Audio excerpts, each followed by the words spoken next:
Bueno, el día de hoy vamos a hablar de la clase anfibia, del grupo de los anfibios. Como mencionábamos la clase pasada al hablar de adaptaciones al medio terrestre, pues anfibia es el resultado de este nuevo proceso hacia la elaboración del plan corporal tetrápodo, ¿sí?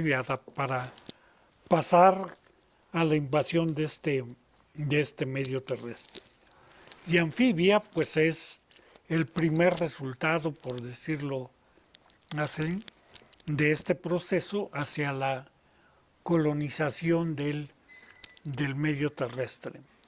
Como pueden ver ustedes en este cladograma que tienen, ajá, anfibia representa parte de tetrápoda, un clado dentro de tetrápoda, el cual lo podemos dividir en dos grandes clados. El clado anfibia, con 6 grupos. De estos 6 grupos, uno solo ha llegado hasta nuestros días, ajá, en el cual están incluidas las ranas, salamandras y las cecilias. Y tenemos además 5 clados fósiles o extintos, y como pueden ver también, uno de estos clados, Microsauria, del cual vamos a hablar un poco más adelante, pues es un grupo polifilético todavía no claramente definido. El otro gran clado de tetrápoda lo van a constituir los reptiles, los reptiliomorfa. Ajá. Y dentro de reptiliomorfa igual vamos a encontrar un gran grupo actual, el grupo de los amniota, el clado amniota, donde están reptiles, mamíferos, aves, dinosaurios y sus parientes, y 2 grupos fósiles, los diadectomorfa y los solenodonsaurus, que antes también estaban como solenodontosaurus, por eso el problema con la pronunciación. Pero pues, el día de hoy nos vamos a concentrar en el clado anfibia. Bueno, la taxonomía de anfibia hasta hace algunos años estaba relativamente fácil para ustedes, para estudiar y para hacer un examen. En anfibia estaban metidos 3 órdenes actuales: el orden Salienta, donde están las ranas; el orden Urodela, donde están las salamandras; y el orden Gymnophioma, donde están las cecilias. Y también se consideraban 4 órdenes fósiles, que eran considerados pues los primeros anfibios: los Embolomiri, los Rachitomi, los Lepospondyle y los Laberintodontia. También antes, y todavía hasta eso, casi a principios de los años 90, mediados de los 90, se tenía esta concepción, sí, que todos los anfibios se habían originado del grupo basal, que es los laberintodontos, ajá, y de aquí se habían originado los 3 grupos, los 3 grandes grupos fósiles, y de estos grupos fósiles, uno de ellos estaba completamente extinto, los embolómiros, y los otros 2 grupos fósiles, Rachitomi, había dado origen a Salientea, y los Lepospondyle habían dado origen a Gymnophioma y Urodela. También se tenía más o menos clara la propuesta de que todos los anfibios provenían de Crossopterigios. Aquí con el género representativo Osteolepis. Como ven en este árbol filogenético, ni siquiera las líneas son punteadas. Se consideraba que el registro fósil era bastante representativo y claro de este proceso de radiación de la clase anfibia. El problema fue que empezaron a aparecer una gran cantidad de fósiles de anfibios que cuestionaron esta filogenia y esta taxonomía que se tenía. Y pues como pueden ver aquí, ahora está en chino.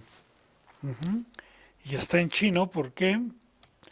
Porque tenemos todos estos grupos que antes estaban considerados como anfibios, anfibios fósiles, y otros más de descubrimiento reciente, que han cambiado el conocimiento y han visto que las relaciones no eran tan claras como se tenían. Ahora se tienen 16 clados de pretetrápodos, todos estos que ven ustedes aquí. Y la propuesta que les mencionaba yo al principio, en la primera diapositiva de la clase, ¿sí? Un grupo actual de anfibios y 5 clados fósiles extintos, que estos sí realmente están considerados dentro de la clase anfibia por sus características. Aquí tienen ustedes marcados en azul algunos fósiles que fueron considerados clásicos o muy relevantes en la evolución de los anfibios. Estos fósiles estaban considerados como anfibios primitivos y ustedes van a encontrar que en muchos de los libros se hace mucho énfasis en ellos, en sus características, y les digo, a varios autores los siguen considerando dentro de la clase anfibia. Ahora no, ahora están fuera y están considerados como un clado de pretetrapos. Vamos a hablar de ellos porque les digo fueron muy relevantes rápidamente antes de entrar a hablar de los anfibios actuales. Bueno, como les decía, las relaciones filogenéticas entre los pretetrápodos y entre los anfibios son inciertas. Lo que es un poco claro sí es el origen de los anfibios y de estos pretetrápodos en peces pulmonados, en sarcopterigios, en algún grupo de sarcopterigios, dieron origen al grupo de los anfibios. Y aquí tienen ustedes dos propuestas que se consideraban antes en el registro paleontológico. La propuesta un tanto más antigua la tienen del lado derecho, donde se consideraba los celacantos a la timeria, si recuerdan, en la clase pasada hablamos de la timeria, que probablemente había dado origen a algunos fósiles, como por ejemplo Acanthostega, Ictiostega, y de aquí se habían originado los primeros anfibios. Después, con el descubrimiento de este grupo de fósiles, o se amplió el registro fósiles, se cambió y ya no se consideraban a los celacantos como el grupo basal de peces de aletas carnosas, de sarcopterigios, como la base para dar origen a los anfibios, y se cambió al fósil Eustenopteron. Luego, algo parecido a Eustenopteron, pero más avanzado, fue Pandericties, que también estaban asociados ya a aguas dulces, a pantanos, y de ahí a un fósil que causó mucho revuelo, un fósil encontrado en Canadá, Tiktaalik, que todavía hasta hace algunos años causaba mucho revuelo y que se consideraba como prácticamente el ancestro directo de los anfibios. Actualmente ninguna de estas líneas así tan claras está considerada, ¿sí? Estos fósiles en su conjunto se consideran como géneros transicionales, ¿sí? La evolución nunca va en línea recta. En algunos fósiles se presentaron características más de un tipo que podríamos considerar más avanzadas, y en cambio otros tenían otro tipo de características. Aquí, por ejemplo, Iquiostega tenía los dedos, sí, de las extremidades muy parecidos a los anfibios actuales. Ujú. Pero en cambio Tiktaalik, aunque no tenía los dedos, tenía ya las características de las articulaciones de los codos, las muñecas, el equivalente a las muñecas, a las rodillas, a los talones, pues ya con ciertas características de anfibio. Ujú. Entonces unas características aparecen en unos fósiles, otras en otros, hasta que de repente van a coincidir la mayoría de ellas para conformar a los primeros anfibios. Entonces vamos a ver estos principales fósiles de pretetrápodos rápidamente, ¿sí? Y los vamos a ver, como les digo, por su importancia. Uno de ellos, que van a encontrar seguro en los libros, ¿sí? Es Acantostega. Esta Acantostega vivió en el Devónico. Recuerden que el Devónico es la edad de los peces, pero a finales del Devónico, en el Devónico tardío, hace aproximadamente 370 360 millones de años antes de nuestra era, aparecieron fósiles de Antostega. Como les digo, es un fósil transicional entre los arcopterigios y los anfibios. Esto tiene características de ambos grupos. ¿Qué tiene de pez? Pues una aleta caudal, un hueso opercular, el tipo de vértebras que sostienen la columna vertebral, ajá, y el cráneo también, un cráneo muy parecido al cráneo de los crossopterigios. ¿Qué tiene de anfibio? Los pulmones y patas con 8 dedos. Ajá, eran eran polidactilios, tenían bastantes dedos estos miembros de los pretetrápodos de anfibios. Otro de estos fue Ictiostega, ¿sí? Ictiostega más o menos llegó a medir 1,5 metros, hagan de cuenta del tamaño de un perro, un pastor alemán, pero chaparro, con extremidades muy cortas. Aquí tienen la comparación con el cuerpo de un humano. Ajá.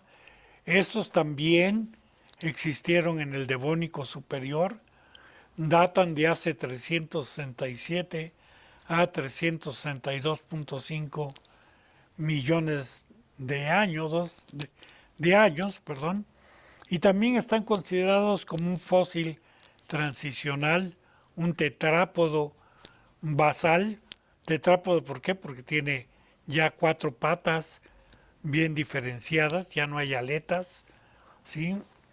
Pero estas patas también tienen 7 dedos, ajá, aquí en las extremidades.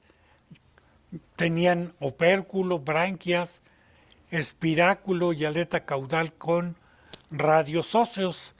Todos estos caracteres de pez. Pero la cintura pectoral, ajá, era ya más fuerte, tenía los huesos equivalentes a los que tienen los tetrápodos, sí, los primeros tetrápodos. Tenían una musculatura en las extremidades, sobre todo muy desarrollada. Ajá.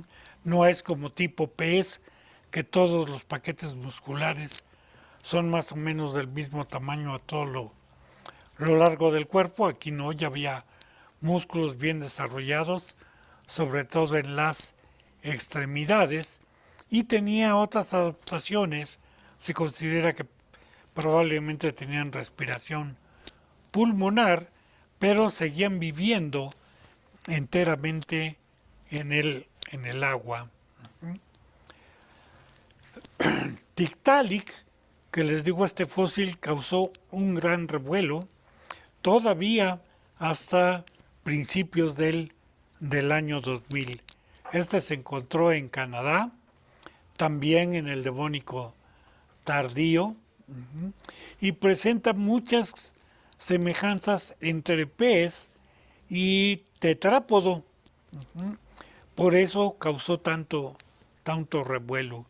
Sí, llegaron a medir 1 metro, casi 3 metros, ¿sí? De 1.2 a 2.75 metros los fósiles que se han encontrado. Todavía tenían branquias y escamas de pez, pero como les mencionaba hace rato, las articulaciones y huesos de las extremidades, ¿sí? Parecían ya medio tetrápodo, medio pez, estaban en un paso evolutivo más avanzado que el de pez, pero todavía un poco por detrás de las características de los tetrápodos.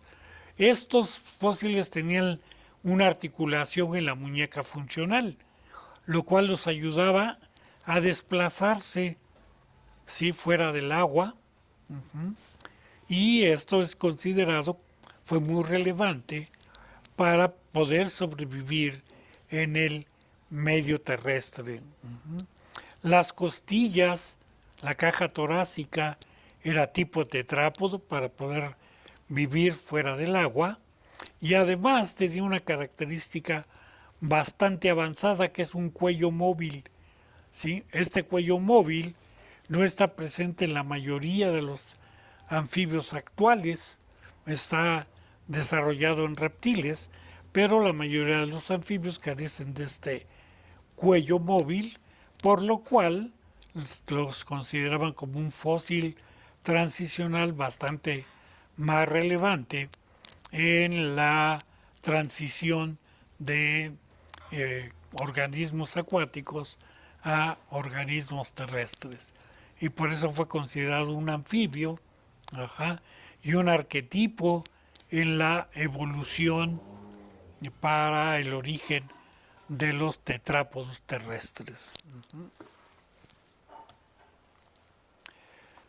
Pandericties es otro género que tienen aquí ustedes el fósil, una reconstrucción pictórica. Esto es un artista hace una interpretación de este fósil de acuerdo a los sedimentos, las características donde lo encuentran, pero por ejemplo la coloración pues es totalmente imaginativa, no hay nada que apoye esta reconstrucción que hace aquí el artista. Al igual que los otros fósiles que hemos visto, también aparecen en el Devónico superior, también son organismos grandes, ya de tamaño, de poco menos de 1 metro a 1,30 m de longitud.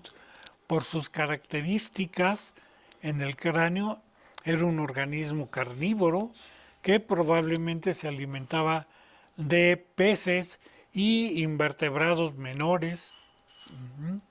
También por la forma que tienen las aletas, sus aletas, vean, son carnosas, pero ya se consideran como el antecedente evolutivo de los dedos de las manos y pies de los animales terrestres. Internamente, ya hay un mejor desarrollo de los huesos para conformar algo así como una pata o una mano. Los Temnospondyli, hagan de cuenta que es el homólogo ecológico de un cocodrilo, o sea, vivían en áreas pantanosas, como viven actualmente los cocodrilos, y se considera que se comportaban más o menos como lo hacen los, los cocodrilos en la actualidad. Fueron el representante de un grupo que ya se conoce que en la actualidad que es un grupo totalmente artificial, el de los Labyrinthodontia, que este grupo, ajá, se consideró transicional con anfibios por el tipo de dientes que tienen, dientes laberínticos, de ahí el nombre del grupo. Cada uno de estos dientes que tienen ustedes acá, cónicos, tenía esmalte en el exterior, pero el esmalte penetraba hacia el interior, conformando más o menos un laberinto. Era muy difícil seguir la línea del esmalte, cómo se metía hacia el interior de los dientes. Por eso se les dio el nombre de laberintodontia. Y este tipo de dientes, dientes laberínticos, así se conocen en la anatomía, todavía están presentes en varios grupos de anfibios. Por eso fueron tan importantes los Labyrinthodonta y Temnospondyle, en especial como fósil transicional. Tuvo de tamaños muy diversos, como les digo, hasta 10 metros de largo como un cocodrilo, pero también los hubo pequeñitos de 10 centímetros, ajá, de 30 centímetros, perdón, del tamaño de una regla. Todos ellos eran depredadores, les digo, más o menos como los cocodrilos actuales. Tenían un cráneo triangular o parabólico ligeramente cóncavo en esta parte, formando casi el equivalente a una parábola, una antena parabólica. Ajá. Retienen los huesos dérmicos para protección externa de la piel. Uh-huh. Las extremidades delanteras ya presentaban una reducción de dedos, 4 dedos. Vamos a ver que esta es característica de algunas subclases de anfibios actuales. Uh-huh. Mientras que las traseras ya eran pentadáctilas, eran quiridiadas, van a encontrar ustedes en los libros. Esto es que se asemejan, son 5 dedos, a las extremidades típicas de los tetrápodos, entre ellos nuestras extremidades. El género representativo es Eriops, este que tienen aquí con esta ilustración pictórica otra vez. Seimuria. Seimuria también fue un género muy importante, ¿sí? Este se encontró en el Pérmico inferior de Norteamérica y Alemania y fueron organismos fósiles de aproximadamente poco más de medio metro de longitud. Era un fósil que ya estaba bien adaptado para vivir en tierra y que además de tener características de anfibio, tenía características reptilianas. Es más, si ustedes ven libros hechos por ahí de todavía los años 70, este se consideraba como el ancestro basal del cual se habían originado los anfibios y los reptiles. En la biblioteca de la UAM, si algún día regresan y está abierta la biblioteca de la UAM, van a encontrar uno de los libros de zoología que más compraron y que se compró porque estaba en español y al hacerse un poco antiguo, bueno, ahora ya un tanto obsoletón en cuestiones de evolución, pero sigue siendo muy válido para cuestiones anatómicas de los vertebrados. Ajá.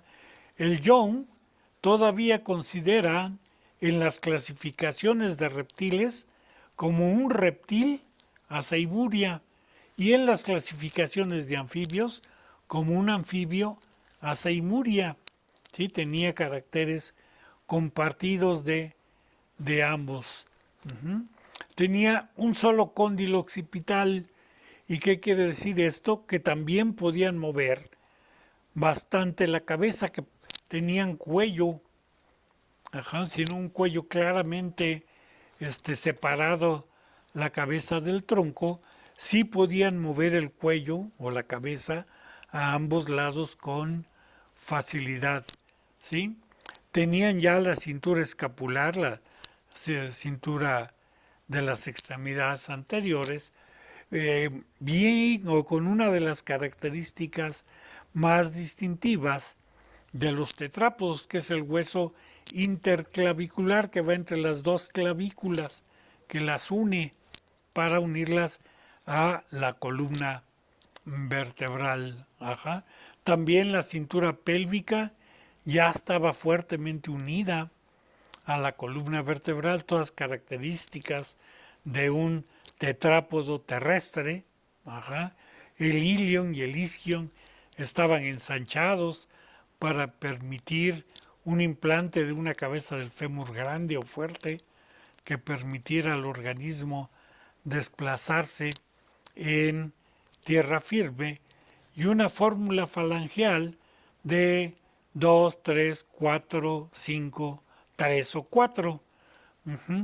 La fórmula falangeal es el número de falanges que se presentan en los dedos, y va el dedo 1, que sería el más cercano al eje corporal, que en nuestro caso sería el pulgar, igual que nosotros, tiene dos falanges. Este, que es el más cercano, tiene dos falanges, dos pequeños huesos que van a conformar el dedo. De ahí, el dedo que le sigue, ajá, que nosotros sería el índice, ¿sí? Tiene tres falanges, ¿sí? El dedo medio tiene cuatro, ¿sí? El anular tendría 5 y el meñique puede tener 3 o 4 dedos. Como ven, incluso aquí en esta representación ya le ponen uñas o garras claramente diferenciadas a Seimuria. Bueno, el origen de anfibios, pues como ya les había yo mencionado, está pues más o menos bien caracterizado a partir de peces pulmonados. El problema es que pez pulmonado dio origen a estos grupos. No obstante, con el advenimiento de los pretetrápodos primitivos, pues estas relaciones del origen de los anfibios ya no están tan claras, si salieron directamente de un pez pulmonado o surgieron a partir de algún grupo de pretetrápodos primitivos. Sería un paso intermedio, ¿sí? El pez pulmonado de origen probablemente a un pretetrápodo, a un grupo de pretetrápodo primitivo, y a partir de este pretetrápodo se originaron los anfibios. La otra alternativa sería que directamente de un pez pulmonado se originaron los anfibios actuales, además de todos los pretetrápodos primitivos. Existen todavía estas dos posibilidades. Bueno, ahora vamos a hablar de cómo están los primeros anfibios. Recordarán que hablábamos de grupos de anfibios fósiles, ¿sí? Antes de los anfibios actuales. Entonces vamos a repasar estos primeros anfibios, estos grupos fósiles. Uno de ellos, el más primitivo, corresponde a los lepospóndilos. El origen de la palabra de lepospóndile tiene que ver con la conformación de las vértebras de la columna vertebral. Ajá, pero para no complicarles la existencia, ¿sí? Si los intercentros, los pleurocentros están arriba, abajo, en qué posición, etcétera, nos vamos a olvidar de eso. Ya si a alguien le interesa lo verá más adelante. Dejemos que el término lepospondile tiene relación con el tipo de vértebras que presentan este grupo. Todos ellos tienen este patrón vertebral. Ajá. No obstante, este grupo ya no tiene validez taxonómica actual. Ajá. Está constituido por 5 clados. ¿Sí? Hay 5 clados, muchos de ellos representados por un solo fósil. ¿Sí? Adelogidinus, por ejemplo, ¿sí? Es un solo fósil. Uh-huh.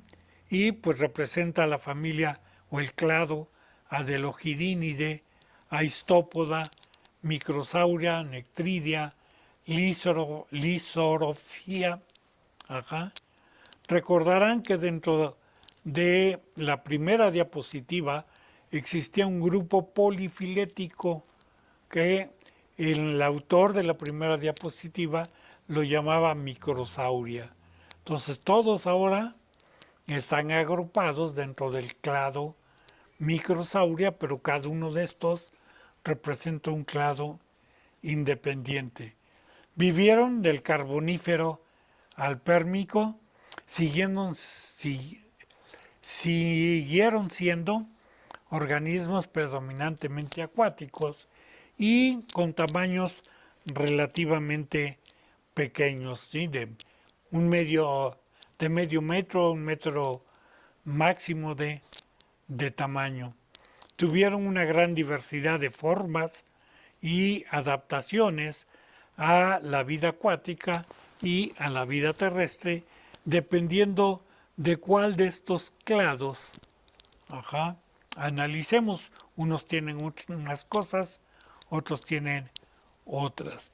Se ha agarrado como género representativo de los microsauria o de los lepospóndilos a Diplocaulos, que es esta representación que tienen ustedes aquí en la diapositiva. ¿Y por qué se ha agarrado como género representativo? Porque es un grupo un tanto con un cráneo extravagante. Ajá.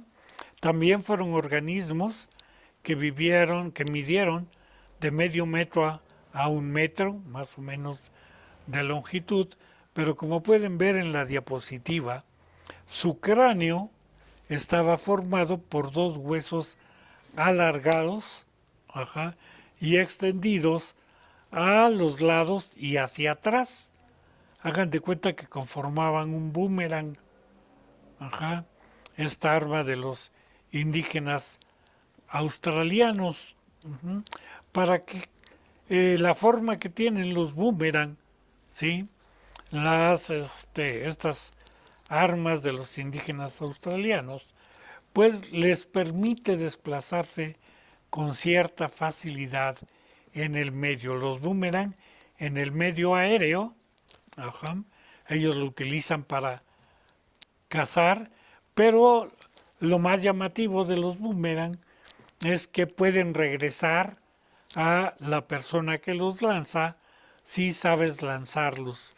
Los indígenas australianos los utilizan para cazar, ¿sí? Para matar a sus presas, por ejemplo a los canguros para pegarles en la cabeza.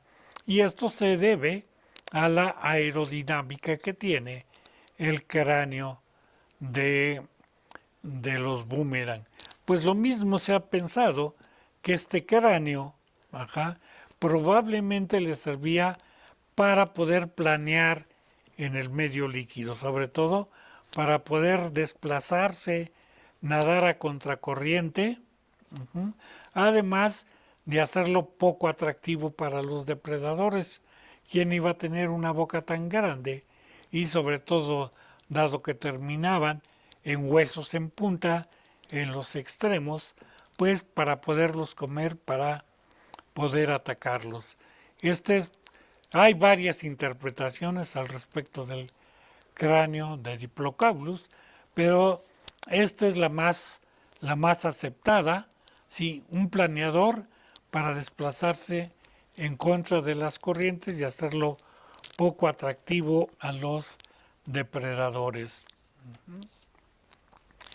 Y ahora sí, hablemos de los anfibios modernos, que pues es el grupo que ustedes mejores conocen, donde están sapos, ranas, ¿sí? Salamandras y las cecilias, que esto es al revés, casi ninguno de ustedes conoce, pero que los vamos a mencionar a lo largo de la clase de hoy.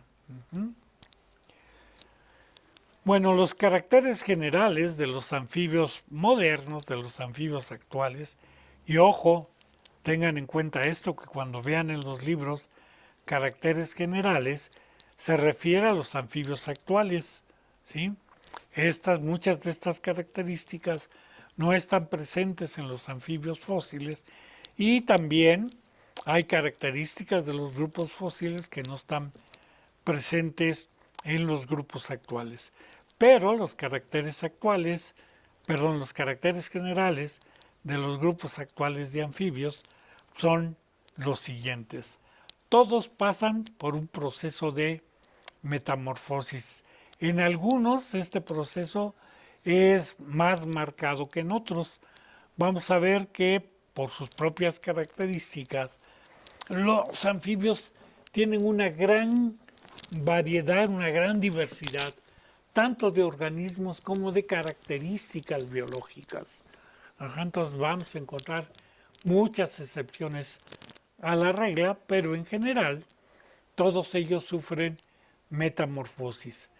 Y una metamorfosis bastante marcada en la cual los jóvenes son de vida acuática, presentan branquias para la respiración, respiran fundamentalmente por branquias, son herbívoros, muchos de ellos micrófagos, ¿sí? Y tienen un corazón con dos cavidades, tipo pez. En cambio, los adultos son organismos básicamente terrestres con, bueno, respiración pulmonar, aunque no es la predominante. Vamos a ver que en los adultos hay varios tipos de respiración. Son carnívoros, son depredadores, carnívoros, y con un corazón tricavitario con tres cavidades que va a permitir una circulación pues bastante diferente con respecto a lo de los peces y obviamente a la de las larvas. También se van a caracterizar por tener la piel húmeda y permeable, esto es, puede pasar tanto agua como gases, oxígeno principalmente, a través de la piel y se va a caracterizar por la presencia de una gran cantidad de glándulas, la mayoría de ellas glándulas mucosas. Son organismos ectotérmicos, esto es, que obtienen el calor del exterior. ¿Y cuál es la importancia o relevancia de esto al pasar a tierra firme? Ajá. Las diferencias de la temperatura se vuelven muy marcadas, las variaciones, a veces entre el día y la noche. Ujú.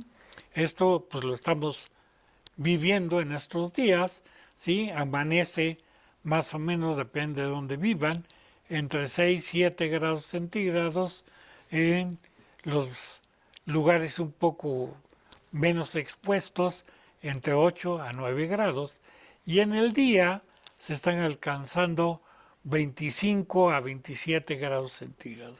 Entonces estas diferencias de temperatura van a afectar bastante a los organismos. Entonces tienen que dar mecanismos para regular la temperatura interna del cuerpo. ¿Por qué es importante regular la temperatura interna del cuerpo? Por el metabolismo. Muchas de las reacciones metabólicas, al igual que casi toda reacción química, se desarrolla mejor a ciertos rangos de temperatura. Entonces, se tiene que tener una temperatura corporal adecuada para que el metabolismo, ¿sí? El intercambio gaseoso, la utilización del oxígeno para la respiración, para obtener el ATP que va a caracterizar, que va a dar la energía para el movimiento muscular y que este organismo pueda cubrir todas sus funciones, pues requiere de una temperatura adecuada. ¿Cómo hacerlo? Pues por medios conductuales o por medios fisiológicos. Vamos a ver que en los anfibios lo van a obtener por medios conductuales, ¿sí? Y lo van a tener que ganar del exterior. Son organismos ectotérmicos, van a tener que vivir entre hojas en descomposición que están generando calor o exponer la mayor parte del cuerpo a la radiación solar durante el día, ¿sí? Y protegerse de las bajas de temperatura en la noche para evitar la pérdida de calor. ¿Cómo lo hacen? Pues en lugares muy húmedos, donde el calor específico del agua es muy alto y les ayuda a mantener la temperatura corporal, etcétera. Otra característica que tienen los anfibios es el hecho de tener el cuerpo deprimido, aplanado dorso ventralmente. Todavía no han logrado levantar completamente el cuerpo del piso, contrarrestar la fuerza de la gravedad para tener una movilidad más ágil, una mejor locomoción. Aunque sí, ya van a tener un esqueleto, pues con una mucho mejor osificación si lo comparamos con el de un pez. Pero esta gran osificación tiene que ver con las extremidades, con las cinturas. Ahí es la gran osificación con respecto al esqueleto de los anfibios. Entonces, por lo mismo, las extremidades anteriores y las posteriores están muy desarrolladas en los anfibios. Estas, por su hábitat donde viven, tienden a ser membranosas, a tener membranas interdigitales y carecen de uñas. Son anapniotos, perdón. ¿Qué quiere decir esto? Que sus huevos, ¿sí? Son huevos típicos a los del pez. No tienen una adaptación, que es el apnios, para poder reproducirse lejos del agua. Entonces, por el hecho de no tener el apnios, el cual va a envolver al embrión y a la sustancia alimenticia, al vitelo, para evitar la desecación, a estos organismos se les llama anapniotos y sus huevos van a ser gelatinosos y sin cáscara, ¿sí? Que los proteja de la desecación. Comparados con peces, van a tener una buena diferenciación del oído y los ojos para adaptarse al medio terrestre. Van a poder ver mejor, a distinguir una mayor diversidad de colores, van a poder ver a distancias mayores y por lo mismo van a poder oír un tanto mejor en tierra firme que en el agua. También para estos aspectos, sobre todo para el desarrollo de los órganos de los sentidos, pues van a tener un mejor desarrollo neuronal asociado a estos aspectos.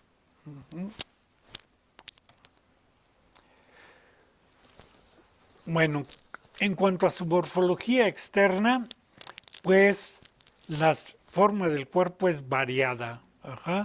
Los hay como las ranas, los pueden ver ustedes, les digo, compactos, deprimidos, sin cuello, no tienen cuello, no está bien diferenciado en la gran mayoría de los anfibios. Otros van a tener el tronco alargado, con cabeza y una cola bien diferenciada, y otros, ¿sí?, van a presentar esta forma asociada a más o menos parecida a, a una, a una lombriz. Un cuerpo alargado, sin cabeza bien diferenciada. La piel, pues es lisa, húmeda, con gran cantidad de glándulas, como ya habíamos mencionado. Algunas de estas glándulas pueden ser venenosas. El veneno más fuerte que se conoce, que es el curare, proviene de las glándulas de la piel de una rana que vive en el Amazonas. Es el veneno más fuerte que se conoce. También algo que va a caracterizar a los anfibios, ¿sí?, es la gran cantidad de células pigmentarias que están presentes en la piel. Estas células pigmentarias reciben el nombre de cromatóforos, son muy comunes y se presentan en una buena variedad para dar diversas tonos y coloraciones a la piel de los anfibios. Carecen de escamas, aunque en general les digo, esa es la cuestión. El grupo de anfibios es muy diverso, con muchas diversidad incluso en cuanto a su fisiología, ¿sí? Entonces la gran mayoría no tienen escamas, pero algunas van a tener escamas dérmicas que están inmersas en la piel. Hay ranitas que por debajo van a tener escamas dérmicas ahí en la piel. Pero, dejen ver si podemos regresar. Aquí tienen ustedes una cecilia donde sí hay una gran cantidad de escamas que son visibles al exterior.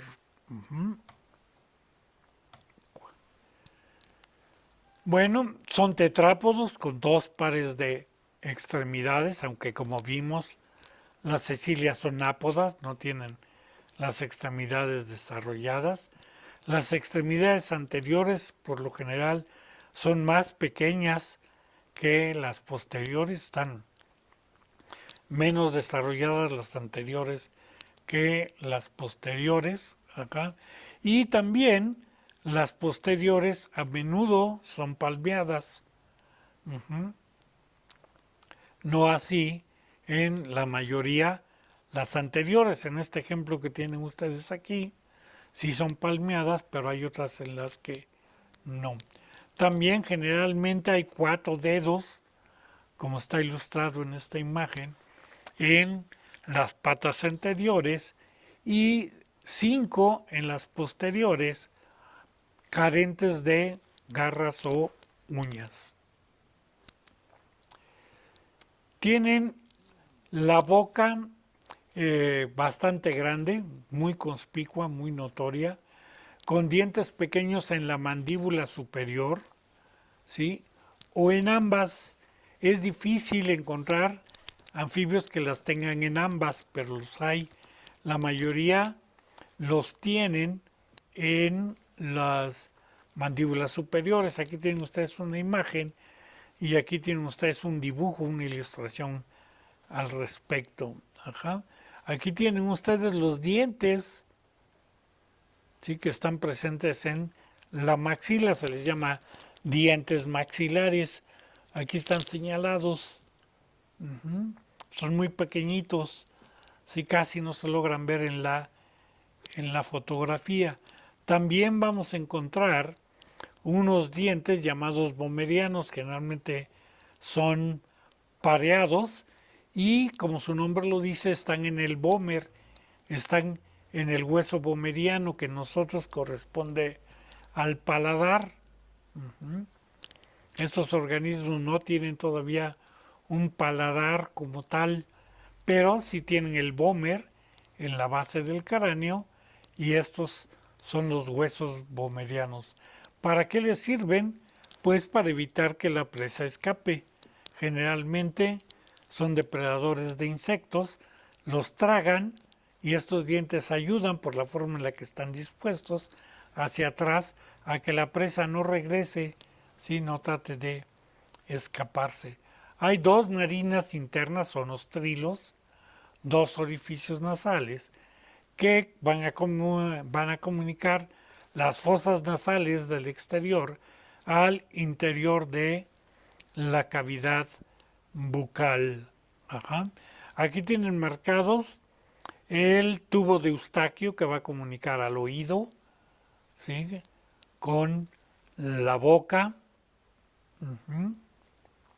Acá está, esto correspondería a la glotis, que está señalada aquí, y que es lo que corresponde al saco vocal, que es lo que va a ser por donde van a salir las emisiones de el croar de las ranas.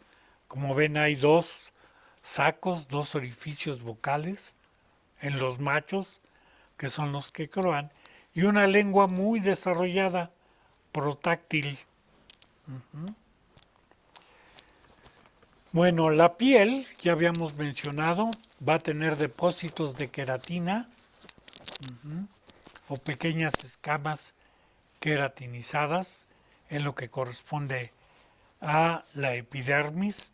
¿Sí? Se va a ir queratinizando, se van a ir muriendo las células hacia la superficie. Recuerden, tenemos un estrato germinativo, ajá, que se va a partir del cual se van a originar estas células, ¿sí? Y al llegar a la superficie se van a queratinizar para ayudar a impermeabilizar la piel y que no se pierda tanta agua a través de la piel. En la dermis vamos a encontrar glándulas mucosas en grandes cantidades. Ujú. Vamos a encontrar glándulas cerosas, que son las que le dan el brillo a la piel de los anfibios y también la van a aislar para evitar la desecación. Y los cromatóforos, estas células pigmentarias, que de acuerdo al tipo de cromatóforos son los que van a dar las coloraciones, ¿sí?, tan características de las ranas.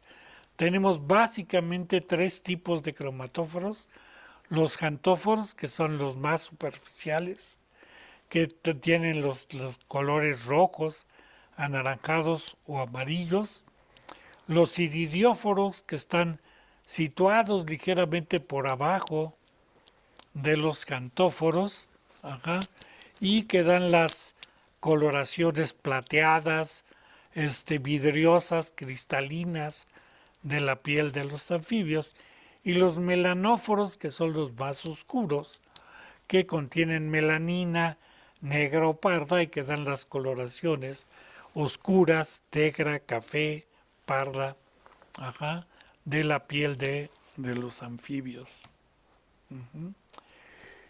El sistema esquelético y muscular, pues prácticamente ya lo podríamos considerar como el típico de los vertebrados, tetrápodos, perdón, como el típico de los tetrápodos. Es fundamentalmente óseo, va a haber muy pocas partes cartilaginosas, con un número variable de vértebras dependiendo del organismo de que se trate. Por ejemplo, aquí tienen ustedes el esqueleto de una rana, donde vamos a hacer evidentes nada más 6 vértebras, 6, 7 vértebras, 1, 2, 3, 4, 5, aquí se ven 5, bueno, 6, y vemos acá, por las costillas pueden saber cuántas hay: 1, 2, 3, 4, 5 y 6. Acá, ajá, las cinturas, la escápula ya grande para permitir el implante de este de los músculos, ¿sí?, para las extremidades anteriores. Como les digo, las costillas pueden estar reducidas, pueden ser un poco más grandes o ausentes dependiendo del organismo que estemos analizando. Ya no va a haber notocorda. En algunos casos va a quedar los discos intervertebrales como reminiscencia de esta notocorda, pero una notocorda como tal ya no hay. Vamos a tener los elementos óseos típicos de los tetrápodos que ya mencionamos, ¿sí? Las falanges, los carpales, ajá, el radio y la ulna, fusionados, radioulna, el húmero, la escápula, bueno, aquí los procesos transversos de las costillas, ajá, una vértebra sacra, en la cual se va a fusionar la cintura pélvica con el ilion, ajá, y aquí vamos a tener la presencia de un urostilo, ¿sí? Que es la fusión de varias vértebras para darle un mejor soporte a la cintura pélvica, sobre todo por el gran desarrollo de los músculos asociados a las extremidades posteriores, ¿sí? El fémur, ¿sí? La tibiofíbula, esta que tienen acá, el fémur unido a la cintura pélvica, la tibia, la fíbula, ¿sí? Y las falanges de las extremidades posteriores, los tarsales, metatarsales y falanges. Obviamente, gran desarrollo de la musculatura, sobre todo en las extremidades posteriores, y un gran desarrollo de paquetes musculares. Ya no son los miotomos típicos que se presentan en los peces, sino que aquí estos paquetes están agrupados en diferentes regiones y puestos en diferentes posiciones para facilitar mejor el desplazamiento terrestre. Ya habíamos hablado, las larvas son herbívoras, se alimentan de algas y otras materias vegetales y por lo mismo su tracto digestivo es relativamente largo. Esto va a ser una primicia para la generalidad de los tetrápodos. Los herbívoros van a necesitar un tracto largo, un tracto digestivo largo, para poder digerir toda la materia vegetal, ajá, dado que tienen celulosa que las protege, son más difíciles de digerir. Los adultos, ¿sí? El tracto digestivo va a ser relativamente corto, el alimento pasa más rápido y en el caso de los anfibios se alimentan de insectos, arañas, lombrices, caracoles y otros invertebrados. También ya les había yo mencionado que la lengua es extendible o protusible con un borde altamente glandular y como mazo matan con el golpe de la lengua con la parte anterior hagan de cuenta que corresponde a un bat de béisbol con una secreción mucosa a la cual se adhiere la presa. El tracto digestivo ya está formado también prácticamente por los mismos elementos que ya mencionamos de todos los tetrápodos, ¿sí? Estómago, páncreas, vaso, hígado, etcétera, que en esta imagen pues los tienen ustedes señalados, además de pulmones, hígado, pulmones, hígado y parte del aparato circulatorio. La respiración, la respiración en anfibios en las primeras estadios es por branquias. Entonces vamos a encontrar que hay respiración branquial, pulmonar, ¿sí? Cutánea y por la boca. Y pueden estar separados o de forma combinada. Hay anfibios, ranas, que van a utilizar los 4 tipos de respiración en alguna parte de su desarrollo. Pueden coincidir los 4. Por ejemplo, el ajolote, ¿sí? Que es típico un animal emblemático de nuestro país, puede tener los 4 tipos de respiración al mismo tiempo. Puede estar respirando por branquias, ¿sí? Por pulmones, por la boca y por la piel. Las branquias son externas, a diferencia de peces que son internas, aquí pueden ver, son externas y pues pueden persistir durante toda la vida como en el ajolote. La respiración cutánea se lleva a cabo por simple ósmosis, a través de la piel muy húmeda y vascularizada que se da pues por simple difusión, tiende a penetrar el oxígeno a través de la piel. Los pulmones son ovoides, elásticos, pequeños, se pueden inflar bastante. Ustedes pueden ver las ranas como inflan el equivalente a la caja torácica, aunque como vamos a ver, mucho de esto tiene que ver con su mecanismo de respiración. Tienen alvéolos, tienen presencia de alvéolos, esto es la superficie interna, está dividida formando pequeñas cámaras, y además comparativamente con el resto, ¿sí? La superficie pulmonar es relativamente escasa. Como les decía, la respiración pulmonar, aquí tiene que el oxígeno ser metido a presión. Recordarán que en el agua, el oxígeno disuelto, cuando el pez va nadando, ¿sí? El agua entra en cierta manera a presión por la boca del pez.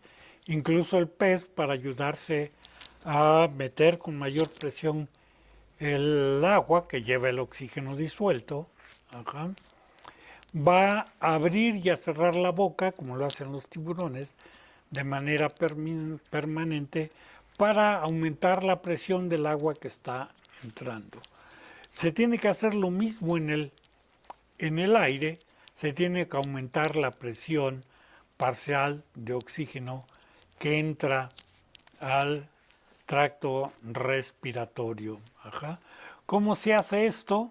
¿Cómo se forza la entrada de aire para que entre más fuerte? Pues aquí lo tienen ustedes señalizado en estos diagramas.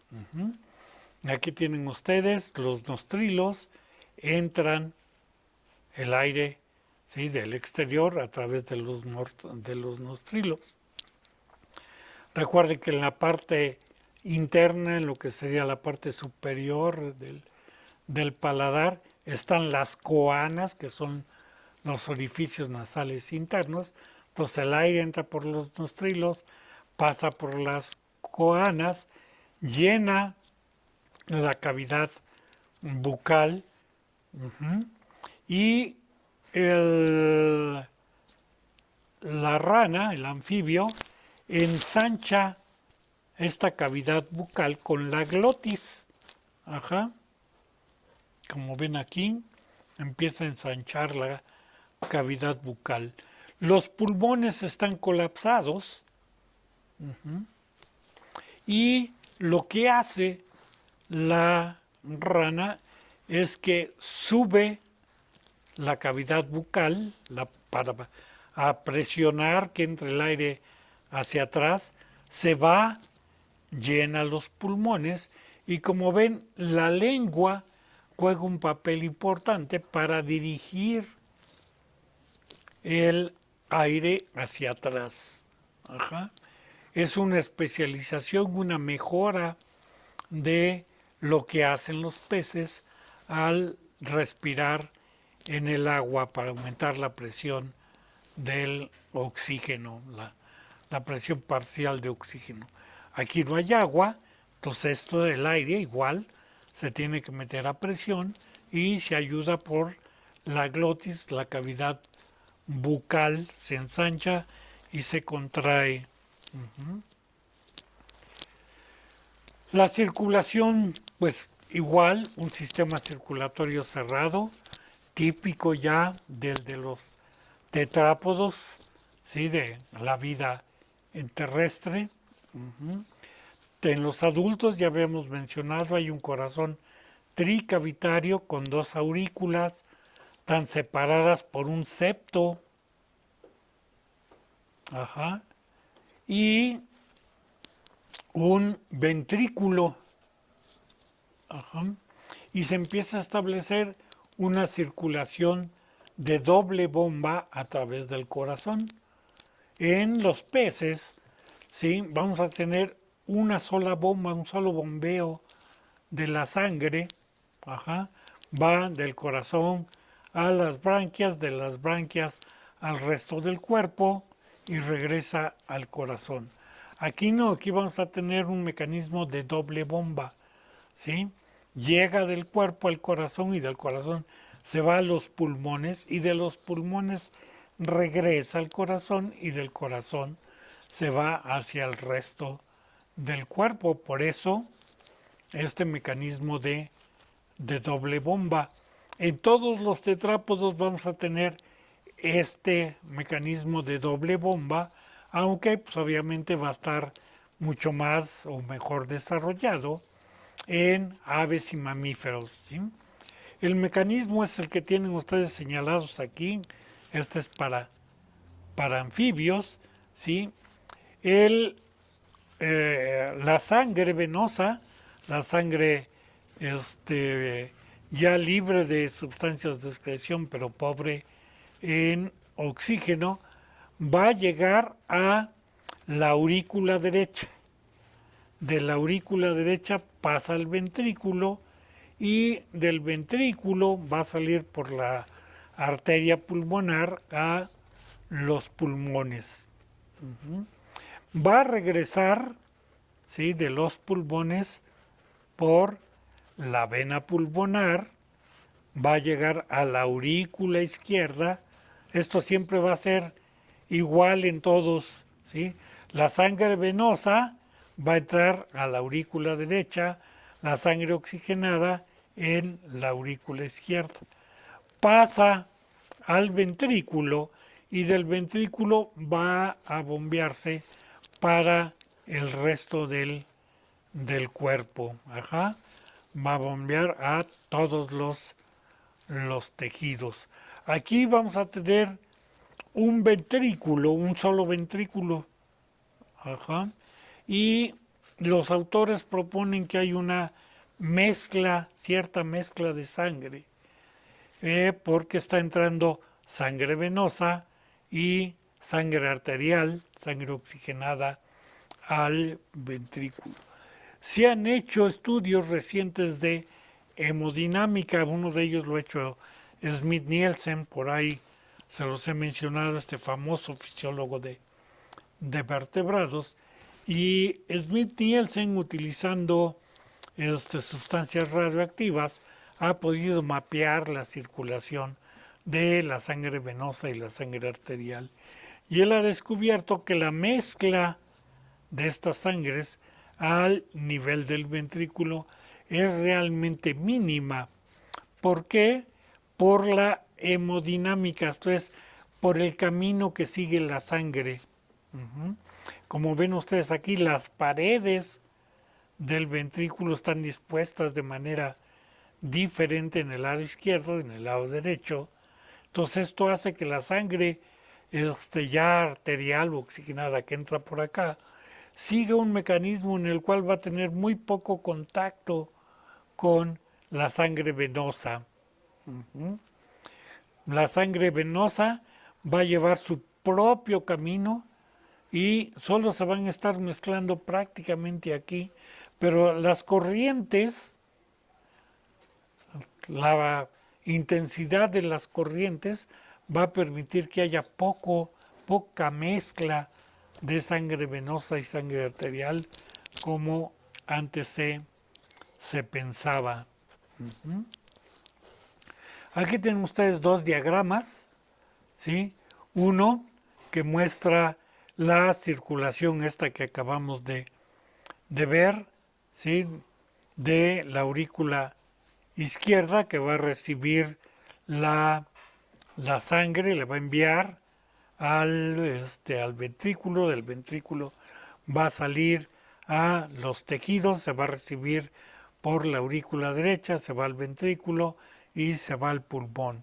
Dentro de este mecanismo también va a circular la sangre proveniente de la piel y el intercambio gaseoso a través de la piel, ajá, va a ayudar a la oxigenación de este mecanismo básico que es el que está en este diagrama numerado. Y acá tienen ustedes también una representación de la circulación venosa en oscuro y la circulación arterial de un anfibio. Todo esto todavía está muy estilizado, todavía esto se va a ramificar en una gran cantidad de capilares, ¿sí? Por eso es que el sistema ya se considera un sistema circulatorio cerrado. El sistema nervioso y los órganos de los sentidos. Bueno, en los anfibios vamos a tener el sistema nervioso como casi en todos los vertebrados que hemos estado mencionando, dividido en tres regiones, la región anterior, la media y la posterior.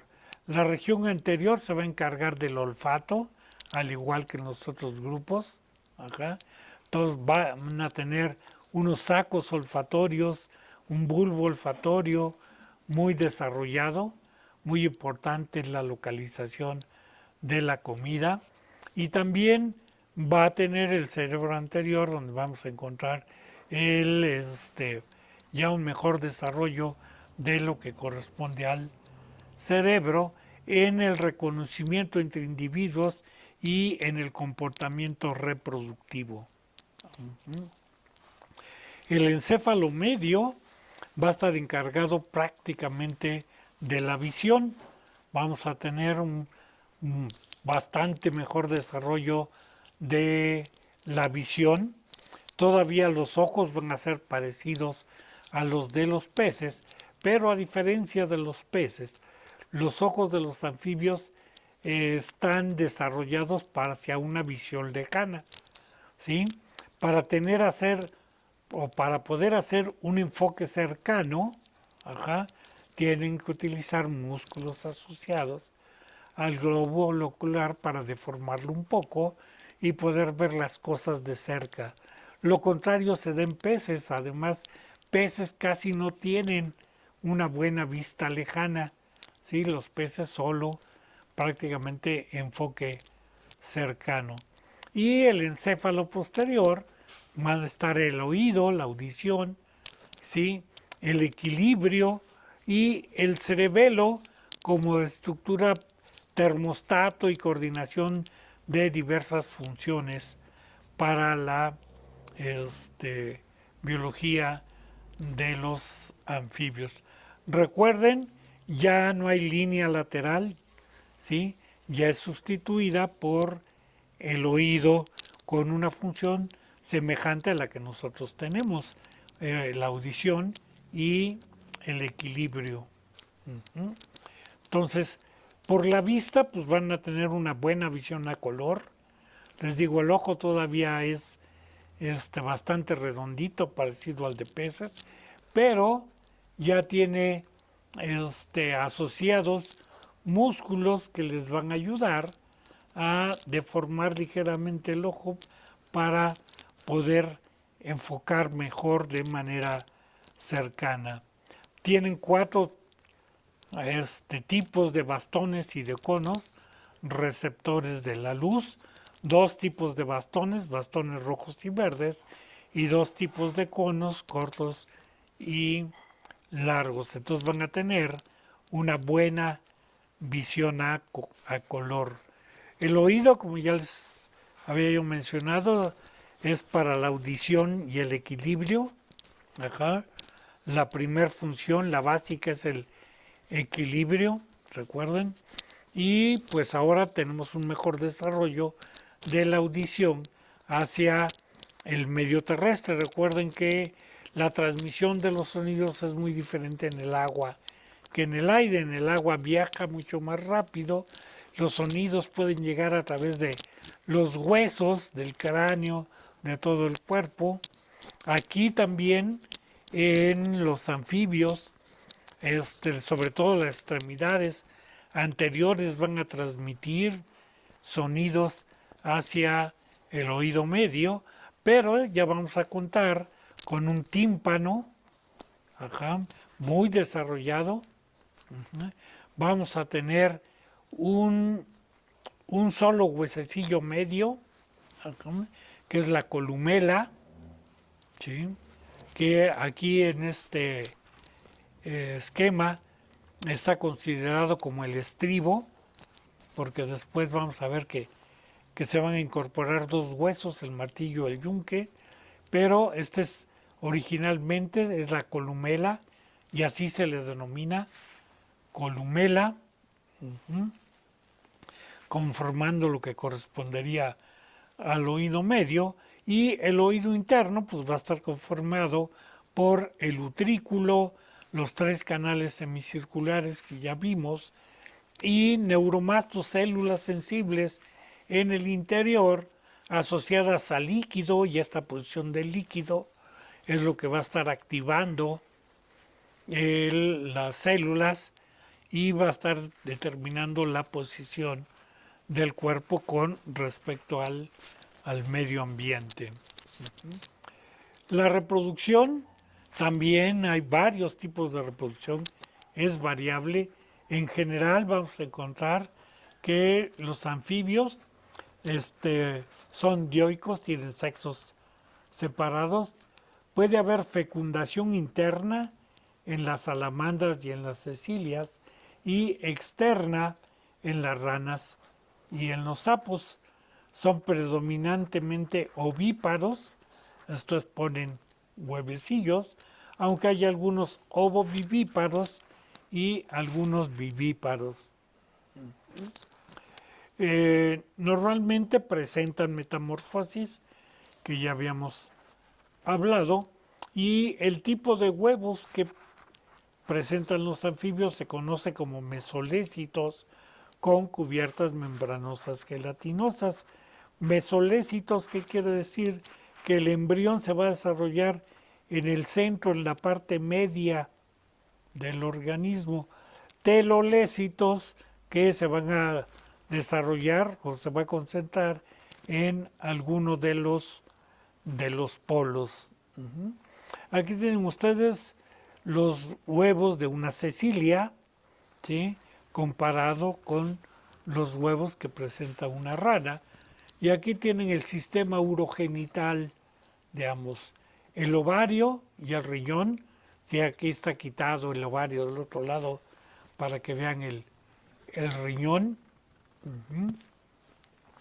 El ovario en azul, el riñón en rojo, con sus conductos uréteres en el caso del riñón, ajá, que va a desembocar en un orificio, ajá. El ovario con un gonoducto, ajá, o un oviducto que va a desembocar en un orificio. Aquí tienen ustedes las trompas, lo que correspondería a las trompas de falopio, el oviducto, todo esto, ajá, de ambos lados. Ajá. En anfibios vamos a encontrar que al final de los oviductos se conforma un saco oviductal, ¿sí?, o un saco ovárico, según la traducción que se haga. Van a tener vejiga urinaria, la mayoría, donde van a almacenar agua, pero los tres sistemas van a desembocar los tres orificios en una cloaca. Ajá. Entonces vamos a tener la conformación de una cloaca, ¿sí? Y un orificio cloacal para desalojar al exterior. Aquí tienen ustedes parte del proceso de metamorfosis en las salamandras y los tritones. La cópula es interna, más adelante vamos a hablar de los órganos copuladores, ponen sus huevecillos entre la vegetación y tienen una larva, ¿sí? Un estadio larvario que ya se asemeja mucho al adulto, no es un estadio larvario ni una metamorfosis tan pronunciada, pero como pueden ver se conservan las branquias en el estadio larvario, sigue siendo micrófaga, vegetal, etcétera, hasta llegar a la conformación del adulto. Y ahora van a ver un video para niños donde explican claramente el proceso de metamorfosis en una rana.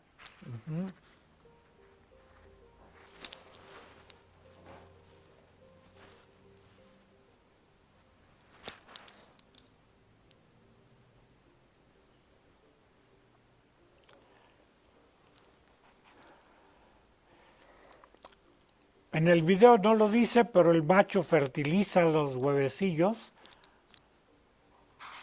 que pone la hembra, vierte el esperma directamente sobre los huevecillos.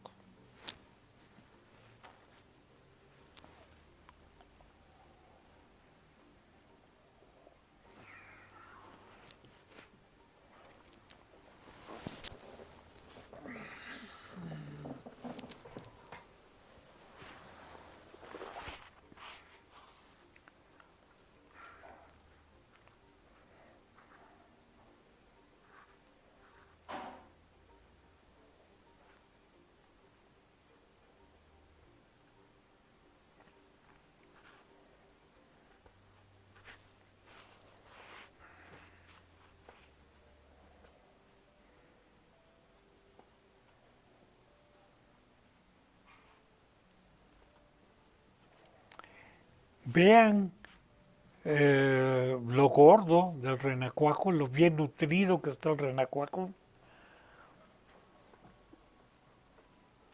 Y vean cómo a medida de la metamorfosis va a ir adelgazando, va a ir gastando sus reservas energéticas.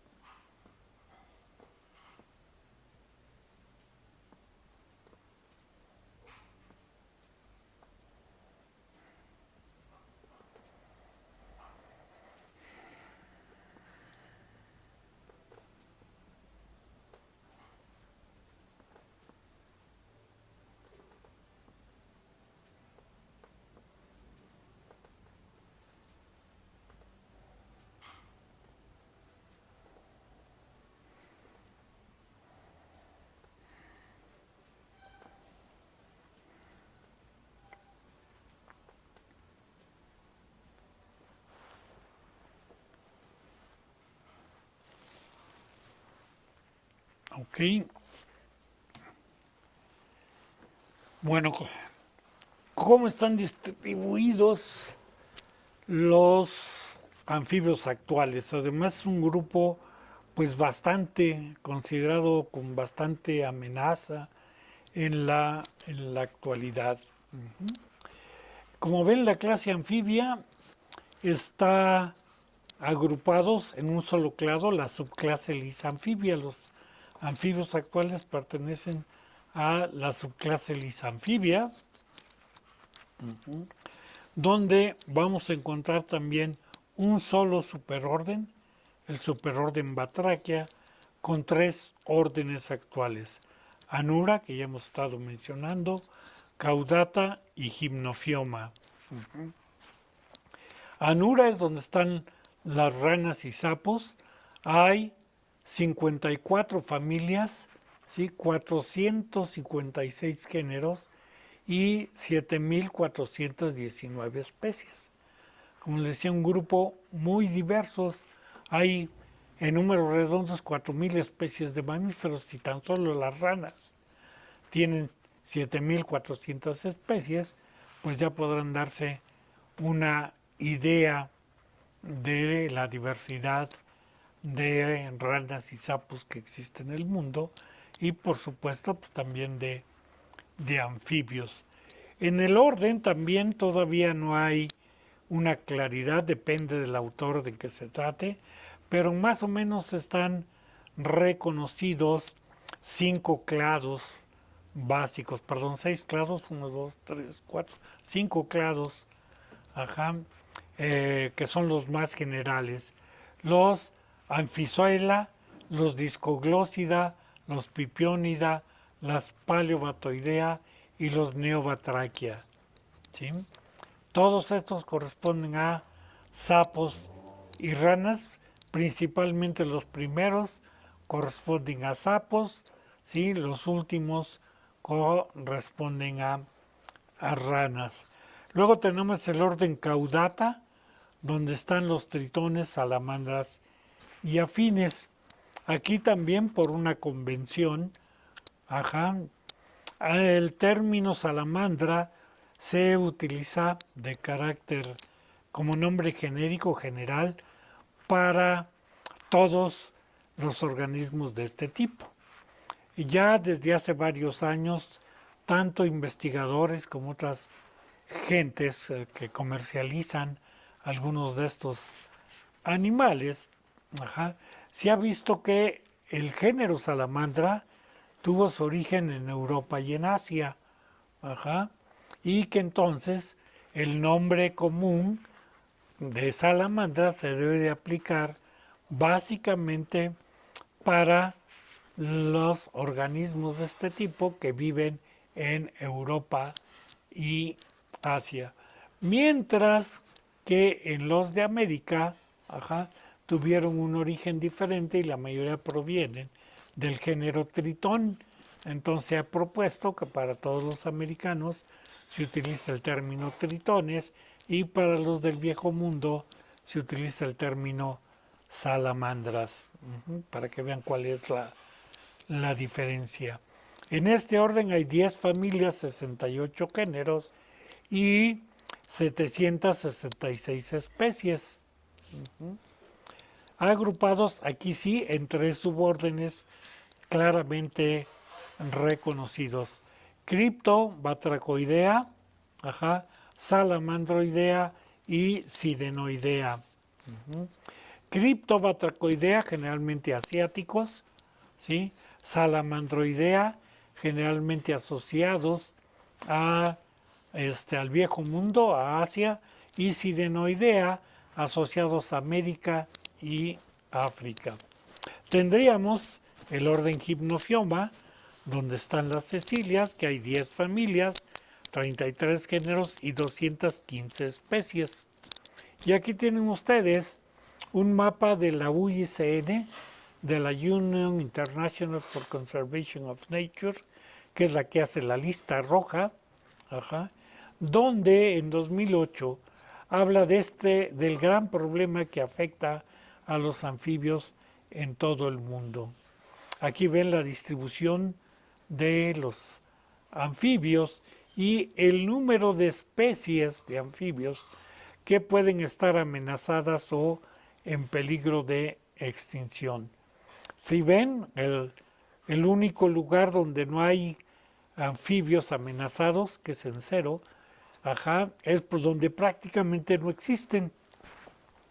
Ajá. En Groenlandia, las zonas del norte de Asia, etcétera, o donde hay 1 o 2 géneros y por ser tan escasos, tan difíciles de ver, pues no se consideran.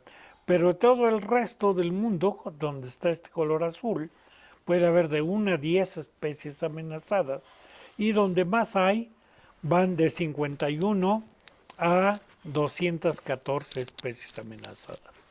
Y México es uno de los países con la mayor cantidad de especies de anfibios amenazadas.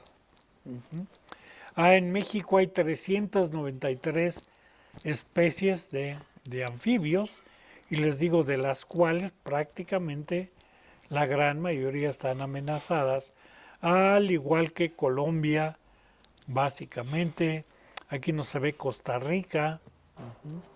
Mucho de esto tiene que ver con el impacto de los humanos, incluso mucho de esto tiene que ver con el turismo ecológico, que la gente se va a moverse y acampar a las zonas vírgenes y han llevado en las botas, en los zapatos, han transmitido un hongo que está afectando considerablemente a los anfibios. Entonces no es solo la contaminación, la destrucción de selvas, bosques, etcétera, sino además tenemos el impacto causado por la movilidad humana.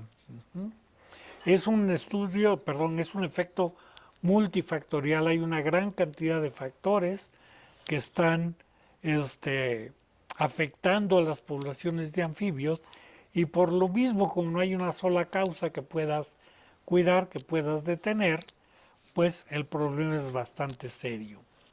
Bueno, vamos a mencionar rápido los órdenes actuales de anfibios.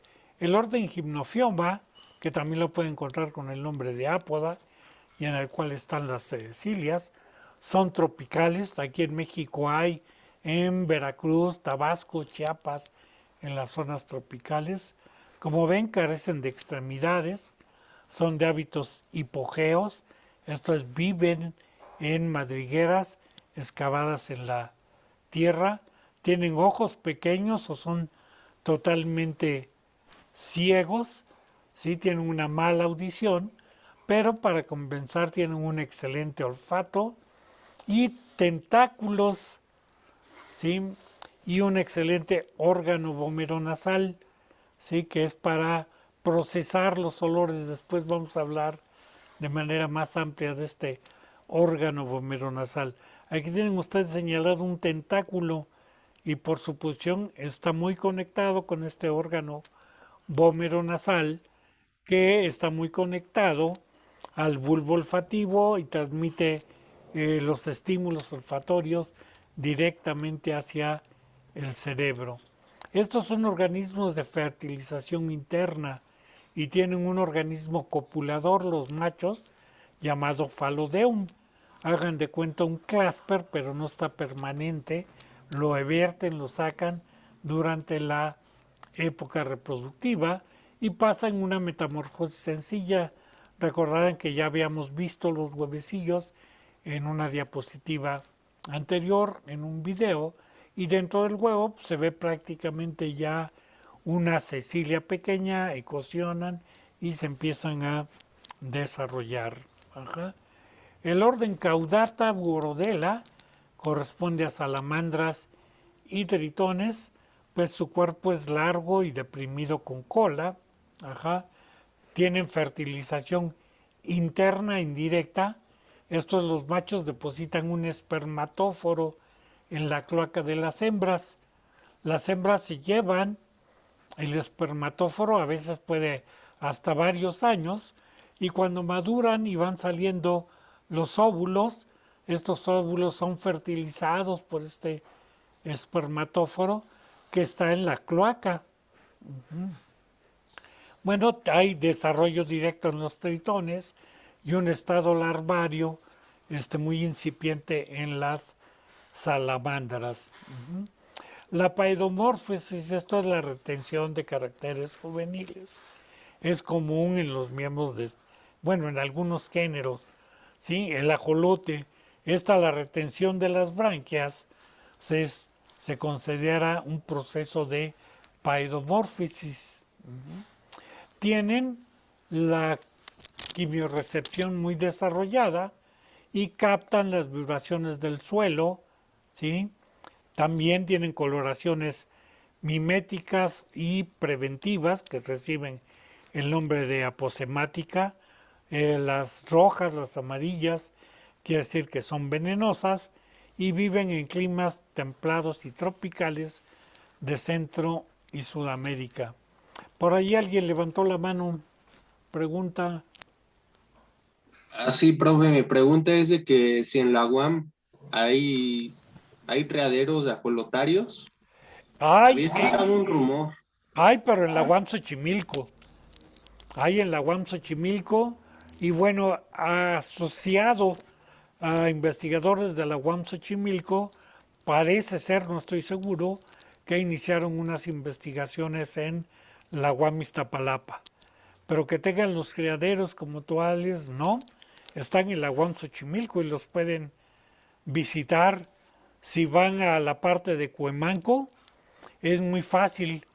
Preguntas y cualquiera te dice dónde está las instalaciones de la UAM Xochimilco, donde están cultivando los ajolotes. ¿Algo más? ¿Alguna otra pregunta? Bueno, sigamos. El orden Ganura, que también lo pueden encontrar con el nombre de Salienta, y esto por los saltos, a referencia a los saltos que se mueven básicamente a saltos, ¿sí? Es donde están las ranas y los sápodos.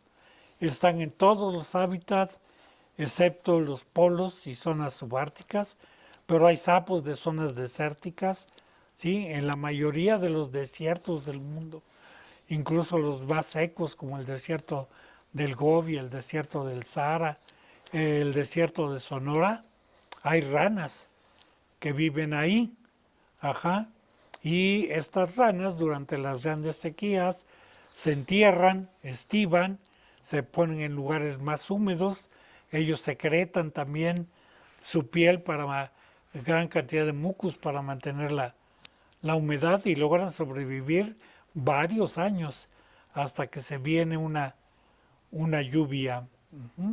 Como les decía, el nombre de Salienta tiene que ver con la especialización hacia la locomoción por saltos, entonces por lo mismo van a tener una considerable fusión y reducción en el número de elementos óseos. Sus columnas vertebrales van a ser cortas, vértebras gruesas, anchas. La mayoría de ellos van a tener desarrollo indirecto a partir de huevo, como lo que ya vimos, una etapa larvaria, bueno, una metamorfosis muy marcada, como la que vimos, una etapa larvaria acuática, herbívora, y que se va a alimentar fundamentalmente de pequeñas algas, son micróforos. Los adultos son carnívoros, insectívoros, y va a haber ya en la mayoría de las especies un cuidado parental de las crías. Se va a conformar un nido, el macho las va a proteger, incluso las va a cargar en la piel.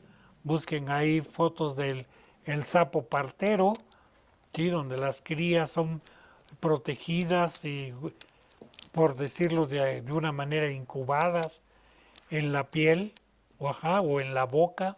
Todos estos patrones conductuales ya más complejos que se presentan en los anfibios. Hay 29 familias, ¿sí? Aquí solo les voy a presentar las 4 más importantes para México. La ránide, donde están las ranas comunes, los leptodactílidos, que son los más abundantes. Muchas veces dice uno, ay, atrapé una ranita, la mayoría de las veces no son ranas. Ajá, son leptodactílidos, además corresponden a sapos, son sapitos los leptodactílidos, y se les conoce como ranitas espumosas, porque generalmente cuando uno las agarra tienden a secretar gran cantidad de mucus cubriéndose por una espuma. A diferencia de las ranas, que su piel es cerosa, ajá, y son menos propensas a formar espuma en en el dorso. La ílide, que son las ranas arborícolas, que estas siempre van a vivir arriba en hojas, en la vegetación. Y los bufónides, que corresponde a los sapos verdaderos, que también la gran mayoría de nosotros conocemos, y que en muchos casos tienen estas glándulas parótidas, que segregan sustancias irritantes para nosotros en la mano al agarrarlos, depende de la sensibilidad, pero que son un excelente mecanismo de defensa para ellos. Si los perros llegan, lo muerden, ajá, secretan esta sustancia que tienen en estas glándulas parótidas y de inmediato los escupen, ajá, por la cantidad de toxinas y de sustancias irritantes que tienen.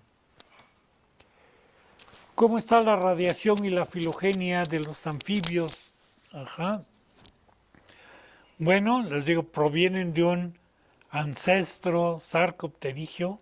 Ajá. Parece ser que en la actualidad probablemente a los ripidistios, a los peces pulmonados fósiles, a los ripidistios, por ahí se pudieron haber originado los grupos de pretetrápodos que ya vimos, los Ichthyostega, Lepospondyle, los Antracosauria, ajá, y también lo más probable es que haya relación con los Temnospondyle, ajá, que va a dar origen a la clase Lysanfibia, que es la clase en la cual se encuentran todos los anfibios actuales. Como ven, también de estos peces pulmonados se va a dar origen a los amniota, donde están los grupos que nos falta ver, mamíferos, reptiles y aves.